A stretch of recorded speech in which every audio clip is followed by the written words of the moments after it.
మహాభారతంలోకి వెళ్తే చాలా విషయాలు అందులో ఉంటాయి. ఆ విషయాలన్నీ తెలుసుకోలేం కానీ కొన్ని వరకు తెలుసుకోవడానికి ట్రై చేద్దాం. కురుక్షేత్ర సంగ్రామంలో ప్రతి వీరుడికి ప్రత్యేకించి ఒక శంఖం ఉంటూ ఉంటుంది. మనం గమనిస్తే కనుక కృష్ణుడికి, పాండవులకి, అలాగే దుర్యోధనుడికి, ద్రోణుడికి, భీష్ముడికి అందరికీ ఒక్కొక్క శంఖం ఉంటుంది. అలాగే ఆ శంఖాల వెనకాల ఒక చరిత్ర దాకా ఉంటుంది అనమాట. యుద్ధం ప్రారంభించినప్పుడు, యుద్ధం ఆగేటప్పుడు వాళ్ళు గ్రౌండ్స్లో నిలబడి ఆ శంఖం పూరిస్తూ ఉంటారు అన్నమాట. శంఖారావం అంటారు ఆ పూరించడాన్ని. అలాగా కృష్ణుడు, మహానుభావుడు శ్రీకృష్ణుడు ఒక శంఖాన్ని ఊదుతూ ఉంటాడు. దాని పేరు పాంచజన్యం. ఆ పాంచజన్యం అనే ఆ శంఖం వెనకాల కూడా ఒక మంచి కథ దాగి ఉందన్నమాట. ఆ పాంచజన్యం ఈయనకి ఎలా వచ్చింది, దానికి ఈయన ఏం చేశాడు, ఆ పాంచజన్యం శంఖం వెనకాల ఉన్నటువంటి మంచి చెడు ఏమిటి చూడాలంటే ఆయన ఫ్లాష్ బ్యాక్ వెళ్ళాలి. ఇది వెళ్ళాలంటే ఆయన చిన్నతనంలోకి వెళ్ళాలి. ఆయన చిన్నప్పుడు బలరామకృష్ణులు, అంటే ఈయన అన్నయ్య పేరు బలరాముడు, ఈయన కృష్ణుడు కదా. బలరామకృష్ణులకి గార్గాచార్యులు అని చెప్పేసి, గర్గాచార్యులు అనే ఆయన చేత తండ్రి వసుదేవుడు ఉపనయనం చేస్తాడు. ఉపనయనం వాళ్ళకు కూడా ఉంది ఆ సంస్కారం. ఉపనయనం చేస్తాడు ఇవిడికి, బలరాముడికి, శ్రీకృష్ణుడికి. చేయించిన తర్వాత అలాగే అందులో భాగంగానే ఆ గర్గాచార్యులు గారు, ఆచార్యులు గారు ఏం చేస్తారంటే ఉపనయనంలో భాగం ఏంటంటే గాయత్రి మంత్రాన్ని కూడా ఉపదేశించాలి. కృష్ణుడికి కూడా, బలరాముడికి కూడా గాయత్రి మంత్రం ఉపదేశిస్తారు. ఆ తర్వాత వాళ్ళకు ఒక ఎలిజిబిలిటీ వచ్చింది. వాళ్ళ గురుకులాశ్రమంలో జాయిన్ అయ్యి శాస్త్రాలన్నీ చదువుకోవాలి, అభ్యసించాలి. అది సంకల్పం.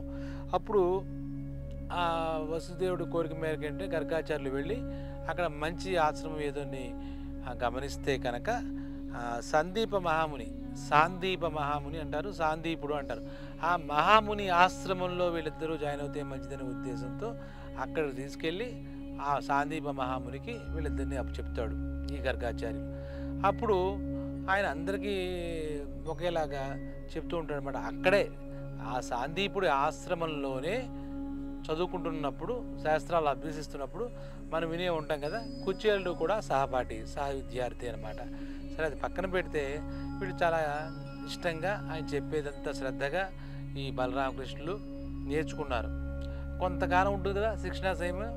ఆ శిక్షణా కాలం పూర్తయిన తర్వాత ఆ రోజుల్లో ఆనవాయితీ ఏంటంటే ఎవరైతే తమకు పాఠాలు చెప్పి శాస్త్రాలు బోధించారో ఆ గురువుకి గురుదక్షిణ ఇవ్వాలి.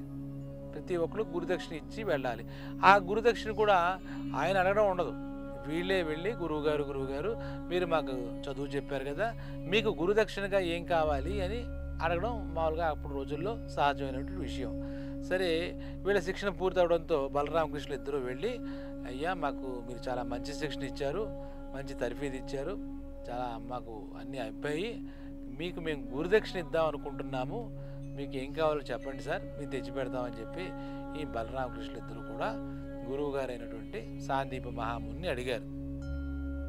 ఆయన వెంటనే కాస్త సేపు ఆలోచించి ఆయనకు ఉన్నటువంటి శక్తులతో, ఆయనకు ఒక రకమైన దివ్య శక్తులు ఉన్నాయి, దివ్య దృష్టి ఉందన్నమాట. బలరామకృష్ణులు చూసి వీళ్ళు సామాన్య వ్యక్తులు కాదు, వీళ్ళు అవతార పురుషులు అనే విషయం గ్రహించి, మీరు నాకు గురుదక్షిణ ఇవ్వాలనుకుంటే నేను ఒకటి అడుగుతాను, మీరు ఇస్తారా అని మేమే చెప్తున్నాం కదండి, మీకు ఏం కావాలంటే గురుదక్షిణ, నిర్మోహమాటంగా నిస్సంకోచంగా మమ్మల్ని అడగండి అని చెప్పి కృష్ణుడు చెప్పాడు. అప్పుడు చెప్తే, అయ్యా కృష్ణ మహాశయ, నీకు మాట చెప్పుకోవాలి, నాకు కొడుకు ఉండేవాడు, ఇటీవలే మా దురదృష్టవశాత్తు అతను సముద్రంలో స్నానం చేయడానికి వెళ్ళి అక్కడ భారీగా అలలు రావడంతో ఆ నీళ్ళలో కొట్టుకుపోయాడు. మా గురుపత్ని చాలా విచారవంతంతో అప్పటి నుంచి బెంగ పెట్టేసుకుంది, కన్నీళ్ళ పర్యంతం అవుతుంది ప్రతిరోజు. ఉన్న కొడుకు అలా పోవడంతో ఆ సముద్రుడు మింగేశాడు, మా దురదృష్టం. మీరు ఏనా చేయగలిగితే మా కొడుకుని తిరిగి మాకు ఇవ్వగలరా, సముద్రంలో మునిగిపోయిన మా కొడుకు మాకు కావాలి అని చెప్పి అడిగాడు. నిజానికి అది చాలా కష్టమైనటువంటి విషయం. సముద్రంలో మునిగిపోయాడంటే చచ్చిపోతాడు కదా, ఆ చచ్చిపోయిన కొడుకుని తీసుకొచ్చి ఎలా ఇవ్వగలరు బలరామకృష్ణులు? కాకపోతే ఆయనకు తెలుసు వీళ్ళు భగవత్ స్వరూపులు అని చెప్పేసి, కృష్ణుడు ముఖ్యంగా. అప్పుడు వెంటనే గురుగారు, మీరు ఏదడిగినా గురుదక్షిణగా మీకు ఇస్తామని మేము మాట ఇచ్చాం కాబట్టి మేము సముద్రుడి దగ్గరికి వెళ్ళి మీ పుత్రుడి విషయం కనుక్కొని అతన్ని తీసుకొచ్చి మీకు అప్పు చెప్పుతామని చెప్పేసి మాట ఇచ్చి ఆ సముద్రం దగ్గరికి వెళ్ళారు. ఎక్కడైతే సాందీపుడు కొడుకు కొట్టుకుపోయాడో సముద్ర పాలలో ఆ సముద్రం దగ్గరికి వెళ్ళి ఆ సముద్రుడితో ప్రార్థన చేసి, సముద్ర అనేసరికి వీళ్ళిద్దరూ వచ్చారు. సాక్షాత్ నారాయణుడి అవతారం కృష్ణ భగవానుడు. ఆ విషయం గ్రహించాడు సముద్రుడు. స్వామి వచ్చారా మీరు నా దగ్గరికి అని చెప్పి నమస్కారం పెట్టాడు మన సముద్రుడు. అది సరే, అంతా బాగుంది, అయితే ఒక చిన్న పని పడింది. ఇలాగ మేము సాందీప మహాముని గురుకుల ఆశ్రమంలో మేము విద్య అభ్యసించాం. ఆయనకి మేము గురుదక్షిణంగా ఇద్దాం అనుకుంటే ఆయన వాళ్ళ అబ్బాయి ఈ సముద్రంలోనే ఇక్కడే కొట్టుకుపోయాట. దానికి బాధ్యత నీదే అవుతుంది, ఈ సముద్రానికి నువ్వే కదా అధిపతివి, కాబట్టి వాళ్ళ అబ్బాయిని మాకు వెతికి ఇస్తే మేము తీసుకువెళ్ళి ఆయనకి మా గురువుగారికి గురుదక్షిణగా సమర్పిస్తాం. సముద్ర మాకు ఈ ఒక్క పని చేసి పెట్టు అని చెప్పి అడిగారు. అప్పుడు సముద్రుడు అన్నాడంటే వాళ్ళ అబ్బాయి, మీరు చెప్పినట్టు సాందీప మహాముని వాళ్ళ అబ్బాయి కొట్టుకుపోయిన మాట ఇక్కడి నుంచి అలజడిలో కొట్టుకుపోయిన మాట నిజమే, కానీ ఈ సముద్ర గర్భంలో ఒక రాక్షసుడు ఉన్నాడు, పంచజనుడు అని చెప్పి నా గర్భంలో రాక్షసున్నాడు. వాడికి మంచి మర్యాద లేదు, ఇంకోటి లేదు. ఈ గురువుగారి అబ్బాయి ఎక్కడైతే కొట్టుకుపోయాడో వాడిని తీసుకువెళ్ళి వాడిని మరి చంపి తినేసేయడం ఏమిటో. నా హ్యాండ్ ఓవర్లో అయితే ప్రస్తుతం నా అధీనంలో అయితే ఎవరూ లేరు, నేను ఎటువంటి దుశ్చర్యగా పాల్గొలేదని చెప్పేసి ఉన్నమాట చెప్తాడు. అయ్యో ఇలా అయిందా అంటే అప్పుడు మన సముద్రుడు అంటాడు, ఆ పంచజనుడు అనే రాక్షసుడు మహా దుర్మార్గుడు, చాలా అకృత్యాలు చేస్తూ ఉంటాడు. మీరు అతని దగ్గరికి వెళ్ళి గురుపుత్రుడిని అడిగి తీసుకోవడం కూడా అయ్యే పని కాదు, అదే కాక ఈ పాటికి చంపేసి తినేసే ఉంటాడు అని చెప్పేసి సముద్రుడు ఒక క్లూ ఇచ్చాడు. సముద్ర, నువ్వు చాలా సహాయం చేసావు, నీ దగ్గర లేడని చెప్పు. ఆ పంచజనుడు అనే రాక్షసుడు పని బట్టి మా గురుపుత్రుడిని తీసుకుని వెళ్ళి మా గురువుగారికి గురుపత్నికి ఇచ్చి వాళ్ళకి ఆనందం కలిగించి మా గురువుగారు మాకు చెప్పినటువంటి శాస్త్రాలకు గాను గురుదక్షిణ సమర్పించుకుంటామని చెప్పాడు కృష్ణుడు. జాగ్రత్త స్వామి అని చెప్పాడు కృష్ణుడికి. నవ్విన తర్వాత ఈ బలరామకృష్ణులు ఇద్దరే కలిసి సముద్రం గర్భంలో కడలి గర్భంలోకి కిందకి వెళ్ళారు. ఎందుకు? ఆ పంచజనుడు ఉన్న చోటుకి వెళ్ళాలి కదా. ఆ పంచజనుడు అనే రాక్షసుడికి మొత్తానికి వెళ్తే వాడితో చెప్పారు, ఏంటి మా గురువుగారు అబ్బాయిని ఇలా నువ్వు ఏం చేసావు, పలానా రోజు నువ్వు పట్టుకు వెళ్ళేవాడుగా సముద్రుడు చెప్పారు అని చెప్పి పంచజనుడితో గట్టిగా అడిగారు. సరే అని వాడు పక్కపక్క నవ్వుతూ ఏకైక నవ్వుతూ, ఇప్పుడు మీరు నా చేతికి చిక్కారా, మళ్ళా నాకు ఆహారం కాబోతున్నారు, ఏరి కోరి నా దగ్గరికి వచ్చారు, మీ చావు మీరు చూసుకోండి అని చెప్పేసి చెప్పాడు. అక్కడ పంచజనుడితో భారీ యుద్ధం జరిగింది కృష్ణుడికి. ఆ పంచజనుడిని ఈ మహానుభావుడు చంపేశాడు. మొత్తానికి సముద్ర కడల గర్భంలో దాగి ఉన్నటువంటి పంచజనుడిని చంపేశాడు.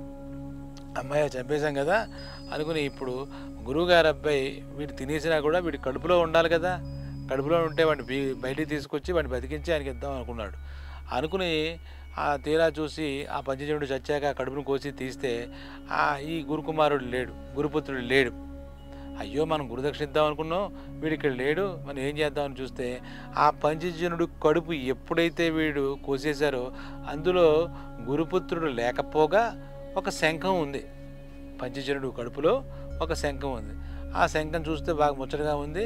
ఆ శంఖాన్ని తీసుకున్నాడు అన్నమాట, చేతిలో తీసుకుని అది చాలా ముచ్చట కలుపుతుంది అనమాట.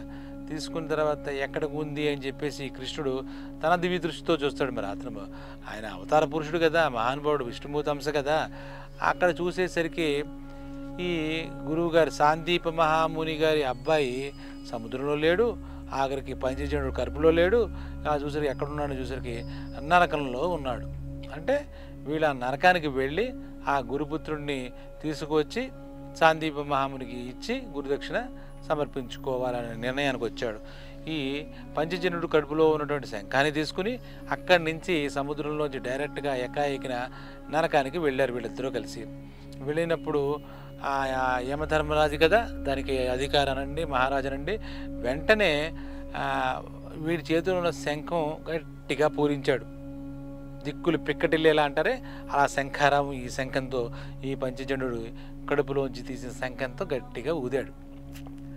దాంతో ఒక్కసారిగా భీతిల్లిపోయాడంటారే, అడిలిపోయాడంటారే, అలాగ అక్కడ ఉన్నటువంటి యమధర్మరాజు, యమసభలో ఉన్న యమధర్మరాజు ఒక్కసారిగా ఎవరొచ్చారు, నా మీద యుద్ధానికి శంఖం పూరిస్తున్నారా ఏంటి అనుకుని గబగబా వచ్చి చూస్తే ఇక్కడ ఉన్నది ఎవరు?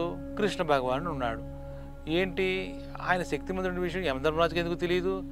ఆయన ఒక కారణం చేత భూలోకంలోకి అవతారం ఎత్తాడు, కానీ ఆయన సాక్షాత్ విష్ణుమూర్తిని విషయం యమధర్మరాజు కూడా తెలియడంతో ఏమిటి ఒక నమస్కారం చేసి, కృష్ణ ఏం కావాలి నీకు, ఇక్కడ దాకా ఎందుకు వచ్చావు, నీకేం కావాలి చెప్పు అని చెప్పి అడుగుతాడు.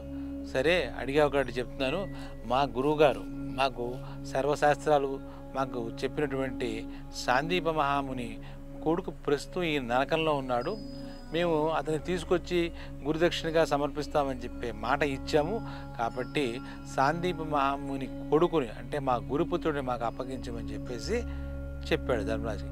అది వాస్తవానికి విరుద్ధం కృష్ణ, కానీ నువ్వు విష్ణుమూర్తివి నువ్వే కదా, నారాయణ నువ్వే కదా సాక్షాత్తు, నీ మాట మేము కాదని మేము ఏం చేయగలం, ఇదిగో ఇక్కడ ఉన్నాడని చెప్పేసి ఆ గురుపుత్రుడిని తీసుకొచ్చి బలరామకృష్ణుడికి అప్పగించాడు యమధర్మరాజు.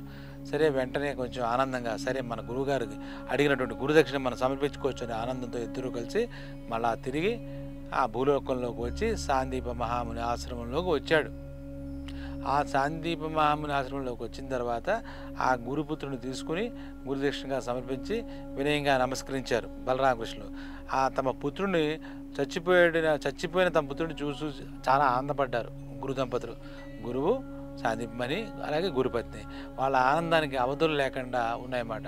అప్పుడు చాలా ఆనందపడి, కృష్ణ నువ్వు భగవస్వరూపం నాకు తెలుసు, అటువంటి నీకు శాస్త్రాలు చెప్పే అదృష్టాన్ని నాకు కల్పించావు, అంతకు మించి అసలు సృష్టికే వ్యతిరేకమైనటువంటి పని చేసి చచ్చిపోయినటువంటి నా కొడుకుని తీసుకొచ్చి బతికించి తీసుకొచ్చి ఏం పోరాటం చేసావో ఏం చేసావో నాకు తెలియదు, కానీ తీసుకొచ్చి నాకు నా పుత్ర శోకాన్ని తొలగించావు, నాకు గురుదక్షిణ సమర్పించావు, నీకు ఎలా చెప్పుకోవాలి, నీ రుణం ఎలా తీర్చుకోవాలంటే, గురుగారు మీరు ఆ మాట అనకండి, శిష్యుడు రుణం తీర్చుకో, శిష్యుడే రుణం తీర్చుకోలేడు, ఏదో మాట మాత్రంగా గురుదక్షిణ అడిగితే మేము తీసుకొచ్చి ఇచ్చాము అని చెప్పి చెప్తాడు.